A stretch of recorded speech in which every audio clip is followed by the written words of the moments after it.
Episode 15। Arjun बेचैन होकर अपने कमरे में आ जाता है और कपड़े चेंज किए बिना ही बेड पर उल्टा लेट जाता है। आरोही के कहे शब्द बार बार उसके कानों में गूंज रहे थे। उसे यह सुनकर बहुत बुरा लगा कि नित्या किसी और को पसंद करती है। नीचे सबसे बात कर रही नित्या को भी अब बड़ा ऑकवर्ड लग रहा था। आरोही ने सबके सामने बोला कि वो किसी को पसंद करती है। इससे नित्या का मन उसे बहुत पिटने का कर रहा था। नित्या ने मन में ही सोचा, इसका सच में इलाज करना ही पड़ेगा, नहीं तो आगे पता नहीं वो क्या क्या रायता फैला दे। तभी ममता नित्या से कहती है, नित्या बेटा, जब तक तुम अर्जुन की ड्रेसिंग कर दो तब तक डिनर भी तैयार हो जाएगा। फिर आज तुम और आरोही हमारे साथ में ही डिनर करना। नित्या हाँ में अपना सर हिलाकर अर्जुन के कमरे में जाने लगती है। नित्या जब सीढ़ियों से ऊपर जाने लगती है तो पीछे से अमन चिल्लाकर बोलता है, सेकंड फ्लोर पर सबसे लास्ट रूम। सब अमन की तरफ देखते हैं। अमन अपने दांत दिखाते हुए झूठी हंसी हंसते हुए बोलता है, मैं तो उसे अर्जुन का रूम बता रहा था। तभी अधिराज जी अमन को घूरते हुए बोलते हैं, उसे पता है कि उसे कहाँ जाना है, हम पहले ही उसे पूरा घर दिखा चुके हैं।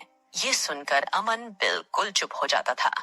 अमन अधिराज जी की नजर खुद पर पाकर अपना सर नीचे झुका लेता है, क्योंकि उसने जो कल किया था अर्जुन की जगह खुद जाकर, उसे लगा कि अब अंकल कहीं सबके सामने ये बात बता ना दें, इसीलिए उठकर जाने लगता है। तो ममता उसे रोकते हुए कहती है, अमन बेटा, कहाँ जा रहे हो?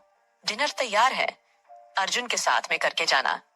अमन कहता है, नहीं आंटी, अभी मेरा मन नहीं है।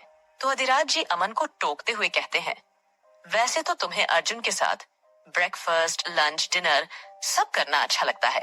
लंच शब्द को अधिराज जी ने ज्यादा जोर लगाकर बोला था, इसलिए लंच सुनकर अमन के पैर वहीं जम जाते हैं। तभी आरोही बीच में बोलती है, हाँ अंकल, कल बहुत मजा आया था साथ में लंच करके। अमन डर से अपनी आंखें बंद कर लेता है और मन में सोचता है, ये बक बक की दुकान आगे कुछ और बोले, इससे पहले ही मुझे यहाँ से भाग जाना चाहिए।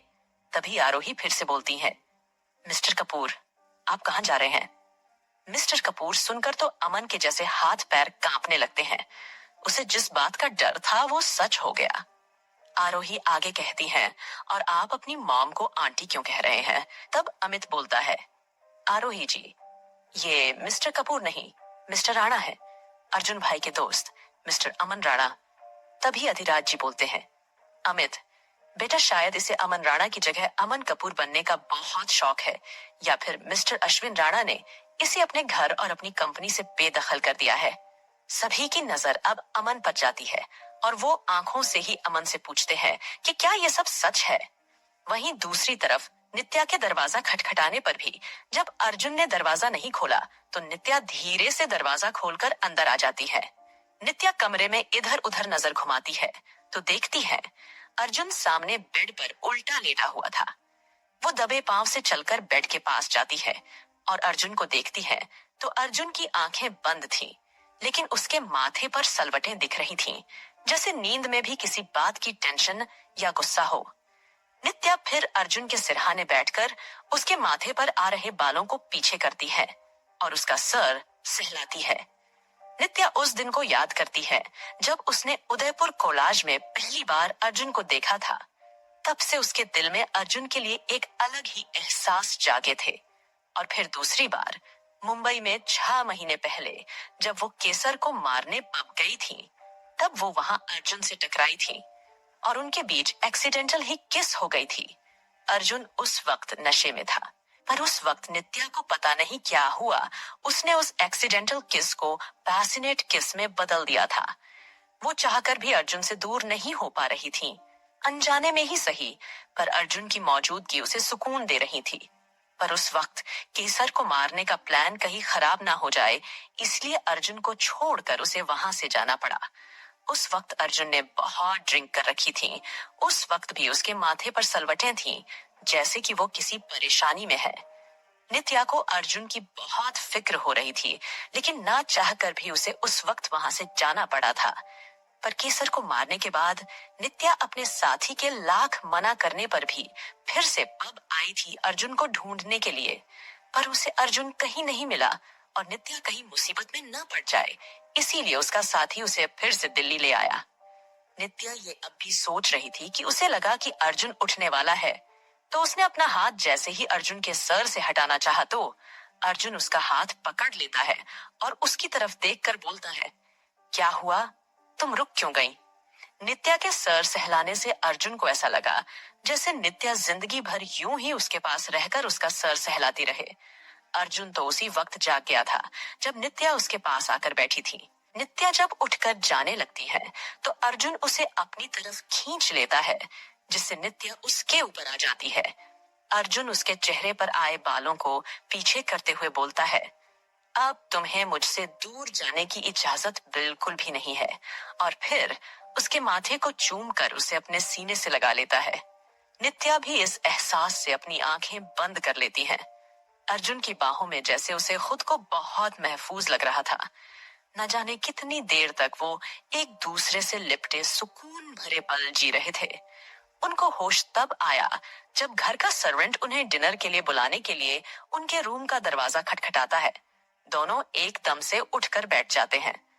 थोड़ी देर दोनों के बीच शांति के बाद नित्या बोलती है, आप फ्रेश हो जाइए, फिर मैं आपकी ड्रेसिंग कर देती हूँ।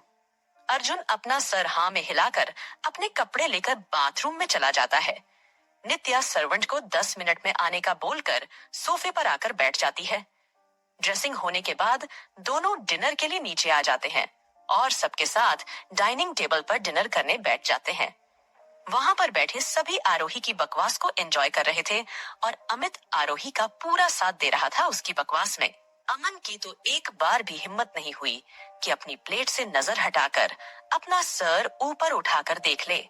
और नित्या का तो ये हाल था कि एक हाथ से उसने अपना सर पकड़ कोहनी टेबल पर टिका रखी थी और दूसरे हाथ से चुपचाप खाना खा रही थी। पर नित्या को ऐसे सर पकड़े देख अर्जुन को उसकी बहुत चिंता हो रही थी, पर चाहकर भी वो सबके सामने वो कुछ बोल नहीं पा रहा था। फिर वहीं पर बैठे अर्जुन विराज को मैसेज कर देता है कि वो बाहर तैयार रहे। उसे डर था कहीं आदित्य फिर से नित्या को छोड़ने ना चला जाए। ऐसा हुआ तो वो नित्या से बात भी नहीं कर पाएगा। तभी नित्या अमन और अर्जुन की शांति को भंग करते हुए आरोही आगे बोलती है, मैं तो उस दिन हैरान हो गई कि नित्या के मना करने पर मिस्टर राणा को कोई फर्क नहीं पड़ा। इतनी खूबसूरत लड़की ना कहे तो चेहरे पर थोड़ी तो जलन होनी चाहिए ना। पर मिस्टर राणा को तो कोई फर्क नहीं पड़ा। पहले तो मुझे लगा कि कहीं ये गे तो नहीं है, पर आज समझ आया कि इन्होंने नित्या के ना कहने पर कोई रिएक्ट क्यों नहीं किया था। उसकी इस बात पर सबके हंस हंस कर पेट में दर्द हो गया। आरोही ने नोटिस ही नहीं किया कि वहां कोई उसे बहुत समय से घूर कर देख रहा था। डिनर होने के बाद नित्या सबसे बाय करती है और सबसे मिलने के बाद वो अधिराज जी से इजाजत लेती है तो उसकी आंखें नम हो जाती हैं। वो नम आंखों से अधिराज जी से कहती है, क्या एक बार वो। उसने इतना ही बोला था कि उसके आंखों में रुके हुए आंसू बहने लगते हैं। बोलते वक्त भी नित्या की जबान लड़खड़ा रही थी। अधिराज जी नित्या के सर पर अपना हाथ रखते हुए कहते हैं, वो तुम्हारे लिए ही तो तुमसे दूर गया था, पर उसने कहा है आदित्य की सगाई में वो तुमसे मिलने आएगा। नित्या हाँ में अपना सर हिला देती है और फिर वहां से जाने लगती है तो अधिराज जी उसे रोक देते हैं और अर्जुन को आवाज लगाते हैं। अर्जुन उनके पास आकर खड़ा हो जाता है। नित्या के आंसुओं से उसे भी अपने दिल में दर्द का एहसास हो रहा था। अधिराज जी अर्जुन से कहते हैं, अर्जुन तुम नित्या को घर छोड़ाओ और इस बात का ध्यान रखना कि इसे गलती से भी कोई परेशानी ना हो। अर्जुन हाँ में अपना सर हिला देता है और फिर अर्जुन और नित्या घर से बाहर आ जाते हैं। आरोही भी सबको बाय कर उनके पीछे आ जाती है। अर्जुन देखता है कि आरोही भी उनके साथ आ रही है तो वो अमन की तरफ घूर कर देखता है। अमन को समझ में तो आ गया था कि अर्जुन उससे क्या कहना चाहता है, पर आरोही की बातों से वो अभी भी बहुत गुस्से में था। मन मारकर वो आरोही के पास आता है और बोलता है, मिस आरोही बहुत रात हो गई है, चलो मैं आपको आपके घर तक छोड़ देता हूँ। पहले तो आरोही अमन को मना करती है कि वो नित्या के साथ चली जाएगी, पर जब अमन कहता है कि नित्या का घर दूसरी तरफ पड़ता है तो वो मान जाती है और नित्या को बाय कर अमन की गाड़ी में बैठ जाती है। एक के बाद एक गाड़ी वहां से स्टार्ट होकर निकलती है। अर्जुन और नित्या की सेफ्टी के लिए बॉडीगार्ड की गाड़ियां उनके पीछे पीछे चलती है। गाड़ी में आरोही अमन से बोलती है, मिस्टर राणा, और क्या क्या छुपा रखा है आपने? आपको क्या आपके डैड ने सच में घर से निकाल दिया है? ये सुनकर अमन एकदम से गाड़ी को ब्रेक लगा लेता है। ऐसे ब्रेक लगने से आरोही आगे की तरफ झुकती है। उसका सर डेस्क बोर्ड से टकराता। उससे पहले अमन अपना हाथ उसके सर के आगे कर देता है। आरोही बोलती है, मिस्टर राणा, ये क्या कर रहे हैं? क्या आपको गाड़ी नहीं चलानी आती है? अब तो अमन का गुस्सा बढ़ता जा रहा था। वो उसका एक हाथ पकड़ता है और बोलता है, डॉक्टर नित्या के पास तुम्हारा इलाज नहीं है। अगर कोई तुम्हारा इलाज कर सकता है तो वो सिर्फ मैं हूँ। आरोही खुश होकर बोलती है, क्या सच में? अमन आगे कहता है, तुमने क्या कहा था? नित्या के मना करने पर भी मुझे फर्क नहीं पड़ा। इसका मतलब मैं गे हूँ। तुम्हें मैं अभी बताता हूँ कि मैं क्या हूँ।